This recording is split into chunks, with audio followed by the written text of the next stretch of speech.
They're dumbfounded at what goes on here. The corruption drips off the walls in this place. It's crazy. I think I'm entitled. You want answers. I want the truth. You can't handle the truth. That's what the left-wing media wants you to think. You can't handle the truth. But I'll always give you the unvarnished truth of the corruption, media bias, and downright lies you are being told by Albany today. I'm New York State Assemblyman David DiPietro. Some say I'm the conscience of Albany because I believe you, the citizens of New York, need to know the truth. Welcome to the Truth in Politics podcast and to this week's show. Welcome back, everybody. And what a week it's been in Albany. We just did the budget last week. The worst budget in the history of New York State. And I'm not saying that lightly because I've been through 12 of them. This is by far the worst budget I have ever seen. This state is going off a financial cliff. DiNapoli has been telling people that we are going to go, the Democrats have to change their ways. He's telling them, you're going off the cliff. We are going to go be bankrupt. We're looking at probably at least 8, 10, if not $20 billion in the whole next year. They're pushing it all off because it's an election year. So we're going to be so far gone. There's no way to make it up. You can't tax this state $10 billion. It's done. We're losing by what we know, not what they're lying and telling you about 300,000 a year. It's more like 450 to 500,000 a year. The stat shows we've lost almost 1 million people in less than 3 years. In 2.5 years, they've walked out of this state. Now they've been doing it for decades, but it's more than doubled now. It's getting crazy. You're going to want to listen to this show because I'm not even going to waste any time with my monologue or telling you. I want to bring on a special guest, one of my favorite people in Albany, a new Assemblyman, Ari Brown. This gentleman tells it like it is. He has got more insight. I love his fight. I love his passion on the floor. There's not many of us up there that do this, but he is definitely a true patriot. So, folks, let's get right into it. Ari, welcome to Truth in Politics. You actually define truth in politics yourself. I'm honored. Dave, thank you for having me. You're my hero, as you know. We're like-minded on many issues. Yes, we are. Ari, the first thing that people want to hear is we turn on the news every day. And this attack worldwide now, to me, this is, and I'm a World War II buff. I mean, I'm going back to the 30s. What is going on with these attacks? I know you had said earlier that, this has just been going on. It's in continuation, but I've never seen the brazen boldness of this, especially in our country, which we have always been. I have always been. We've always stood with Israel as the lone defender in the Middle East. And now in our country, it's been so radicalized. What are your thoughts as someone who fights for your country? What's going on in your mind? What do you take out of this? So we differ a little bit in thought. I don't feel that we've always supported Israel. The Republicans have always supported Israel. With arm twisting and haranguing. The Democrats kind of went along. Roosevelt hated the Jews. He sent my mother's boat back. He interned my mother's Italian and Jewish. Was interned in Oswego, New York, for 18 months in a barbed wire camp. Was going to send her back. Luckily, he died. That piece of that he was. He was like Henry Ford and Lindbergh, real anti-Semites on the highest level. But he got the people perceived he got him out of the Depression. But this anti-Semitism has always been here in a very big way. There's a Jewish expression: you can always tell a person's nature by two things: when he loses his money and when he gets sick. His real character comes out. This has always been like this with people, but now when the media supports this and the fools, well, some of our fellow politicians say, only through education will we teach people not to be anti-Semitic. Hey, morons, it's only in the places of academia that you have this perpetuation of anti-Semitism and hate for our country. They teach hate America.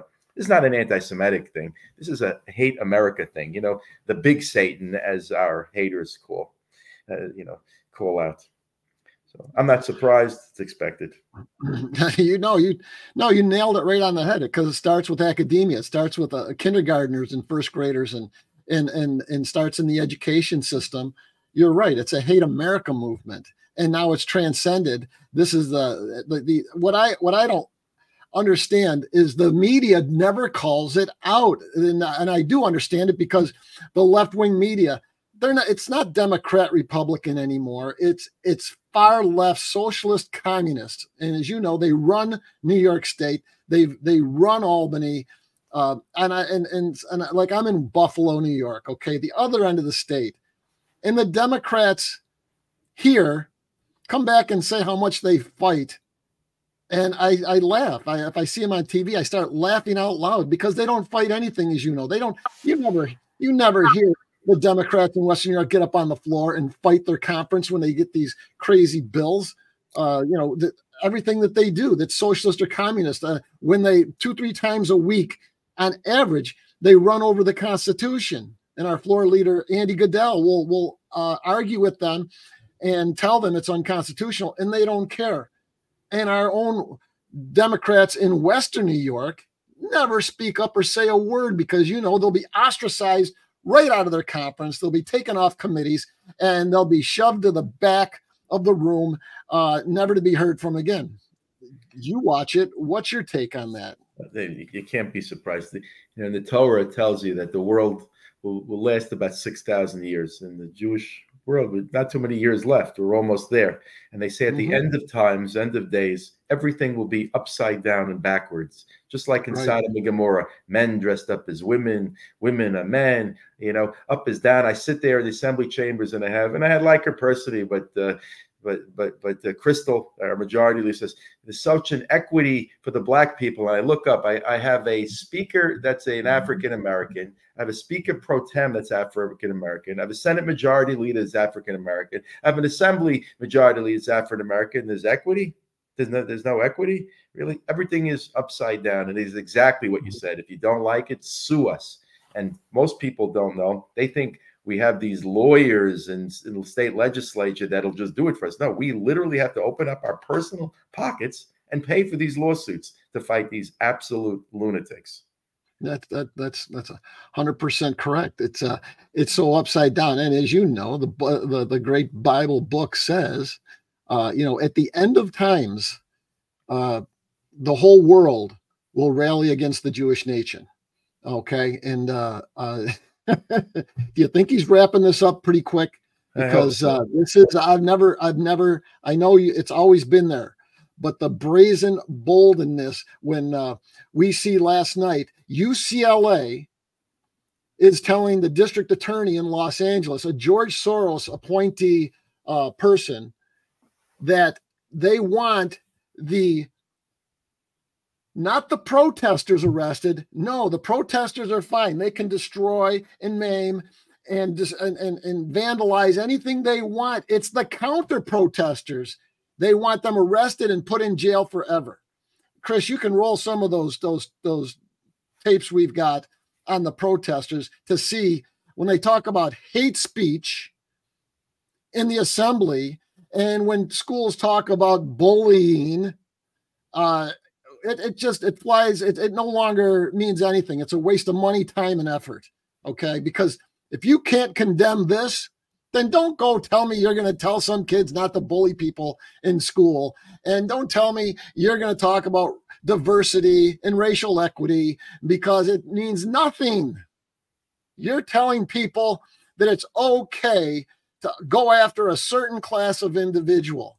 So you're just a bunch of hypocritical liars on the left. You're a Democrat that follows this. You're a liar, and you don't know what you're talking about. And your mind is all scrambled and marbled because you can't even discern truth or common sense. Ari, you live this more than I do. I want to, Dave, you and I are very, how do you handle this? Right, so Dave, you and I are very similar. I loved you from hello. That's the truth, because we are like-minded. We're similar age. We're similar mindset. We grew up in the same way. We worked for a living. We weren't like most people who had it handed to us. But I think our approach is a little bit different, or at least our mindset on how we should be dealing with this. We're screaming from the rooftops like the Republicans in Congress hold all these committees and investigations. But what happens at the end of the day? Hillary Clinton, that thief, liar, cheat that looked to destroy our country and destroy our wonderful, great president, President Trump, she's free, and our great president, like we've had never had a better president than President Trump, is fighting in court every day with porn stars and all this other nonsense. There's no point of us screaming this thing. I think our focus should be on our fellow Republicans. My focus should be on my fellow Jews who always vote the wrong way. Always. This is when we have a press conference with Riley Gaines the other day on the $1 Million Staircase, where she's fighting for women's rights because of this half man, half woman that competed against her and stole her awards. And I only have 8 or 10 of my colleagues with me on the staircase because they're afraid themselves about, their elections. That's where the problem is. If we Republicans would act more like conservatives and be strong and bold and stick together, I'm never going to convince these cross-dressing, anti-American fascists. I'm not going to convince them, but maybe I can convince and strong arm and push my fellow Republicans to be men, like we had the other day back at Chambers, 102 or 103-year-old gentleman, a World War II veteran. That greatest generation, these 17, 18-year-old boys wanted to fight for our country. Dave, not even that long ago when President Reagan spoke, didn't you feel proud of your country? You loved being American. That's what we have to implore our fellow legislators. This is what I do every day. I go to the other side of the aisle. It's the yarmulke-wearing Democrats. I said, what the hell are you doing on that side of the aisle? Well, I get an extra couple $100,000 to give to my community. You're looking at the short term. You're sitting with people who are looking to, calling for your death. It's not the Republicans who are saying kill the Jews and burn the American flag. It's the Democrat Party. Mm-hmm. Wake up. So, Dave, you're on our job. Okay, we're going to scream at the other side. It's meaningless. They're laughing at us. We should be angry at on our own side, people on our own side of the aisle. I agree with you, Ari. I don't know if you remember back in January, like our second week, they brought up a transgender bill, and a gentleman on the other side of the aisle started talking about the men that can have babies, and I was the only one that spoke on it. I said, no, stop this. Men can't have babies. And I went into the science of it. Okay, no person on this planet has ever been born from a man. And you would have thought I started World War III. I mean, you can't, it's just common sense. Okay. But people, they're so engaged in their emotion and they don't care anymore about what. Look at, I just read the headline this morning where I was joking about it at breakfast, because when we go back to Albany next week, they want to outlaw single sliced cheese. I don't know if you saw that. That's going to be on our agenda. Single sliced cheese is destroying the world. Why is that? Because of the plastic packaging. Oh. I'm not kidding you. Look at the Empire Report. It's the headline in the Empire Report. It's part of that packaging bill we're going to do, which is going to destroy a lot of these industries. Okay, it's amazing.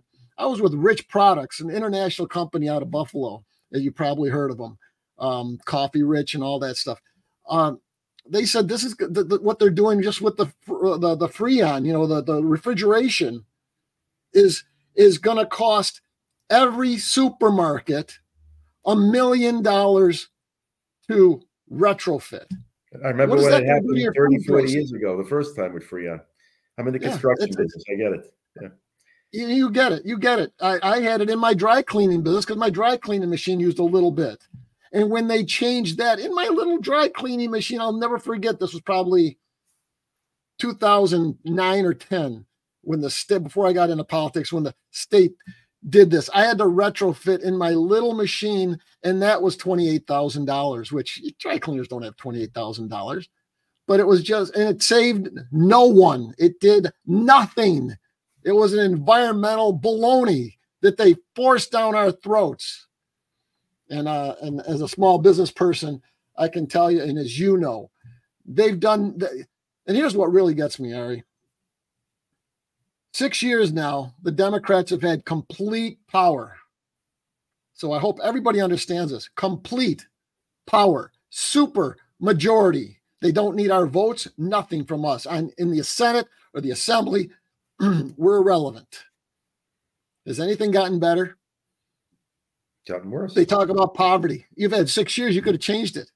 One stroke of a pen. You've got complete control. Fix it. There's something wrong. Fix it. Have they done anything to make this state any better? It's an amazing thing. And I don't want to keep you on that, but I want to move on to something happened yesterday. There was or 2 days ago, Andrew Cuomo. He came out and did an interview. Chris, before I go into it, I just want people to see what he said.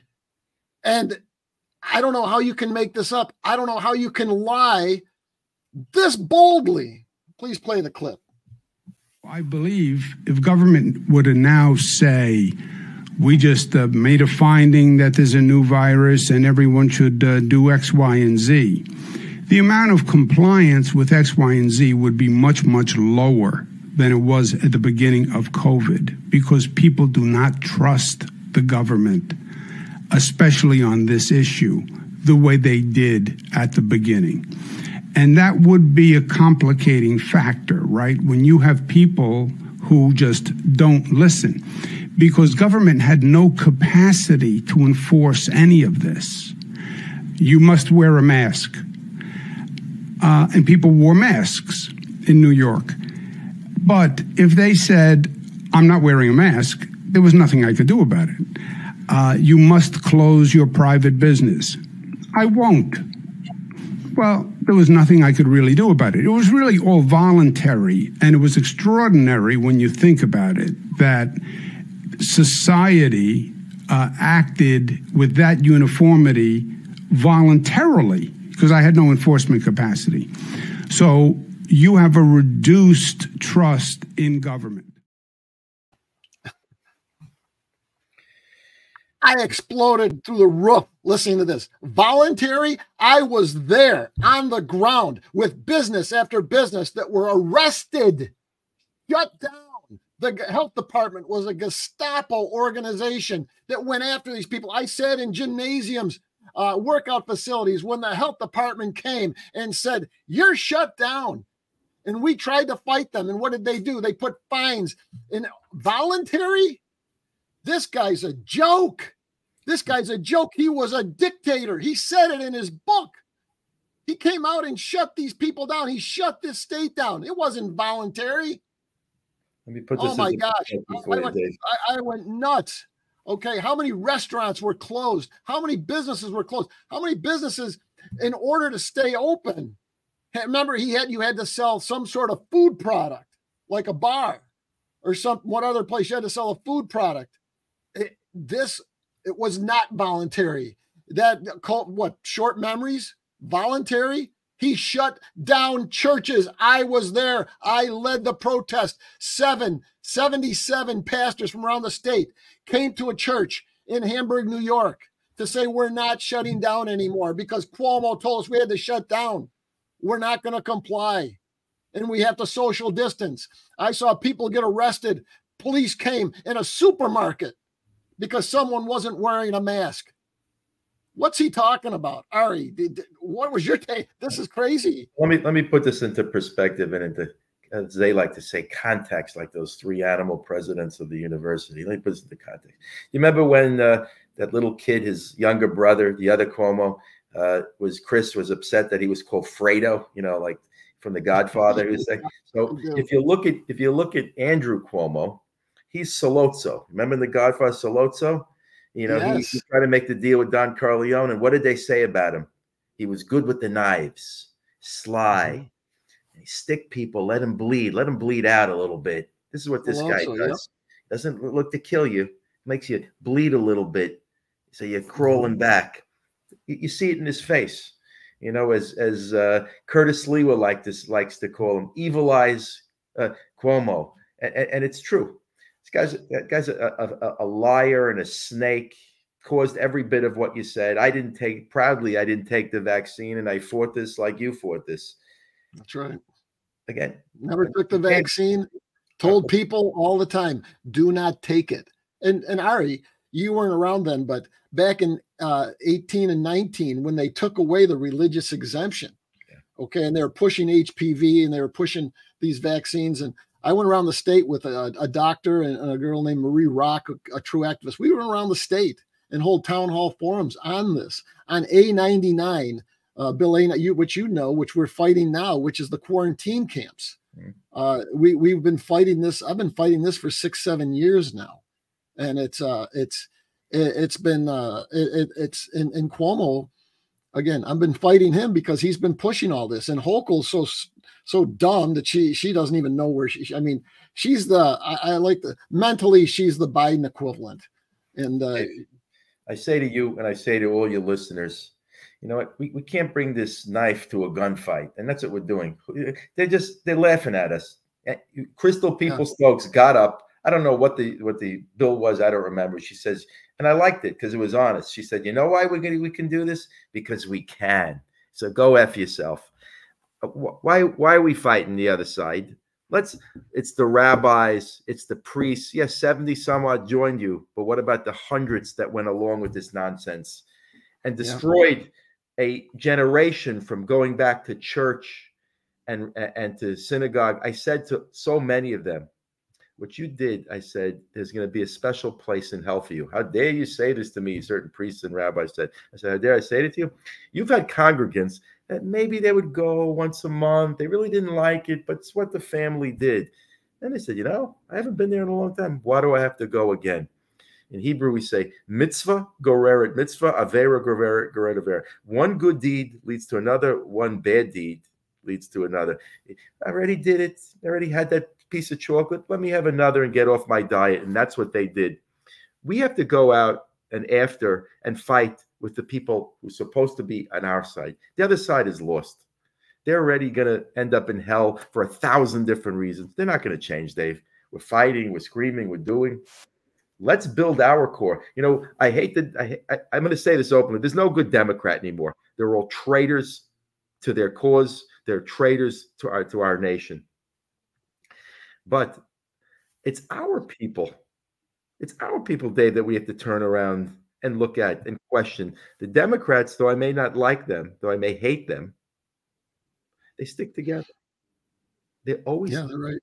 Whether it's in the state or the federal government. Look at Schumer. Look at Nadler. Look at Schiff. Jews, not a word from them. The opposite. They want Netanyahu to step down. They are Democrats before they're Americans, before they're Jews. Right.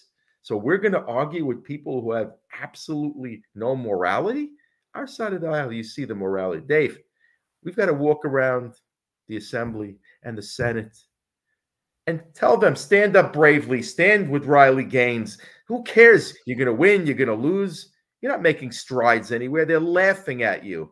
These speeches, people get up. Let me thank the sponsor for kicking me in the head. Don't even get me going on that. We were doing that yesterday. I won't mention any names, but a couple gentlemen on our side is, get up and I want to thank the sponsor. Why are you thanking them? They don't care if you thank them. That's their bill. It's going to pass. And no matter what you say, you're never going to change it. And you're thanking them for a piece of junk. Ari, I can't believe you brought that up. I admire you and Chris Friend. You always vote no on everything. That's great. Oh, what you said. I have a primary Republican opponent coming up in about 7 weeks, right? And he comes out and he says two things. He says, I can work with the Democrats, and Dave votes no on everything. It's like, thanks for that great campaign slogan. That's the best thing.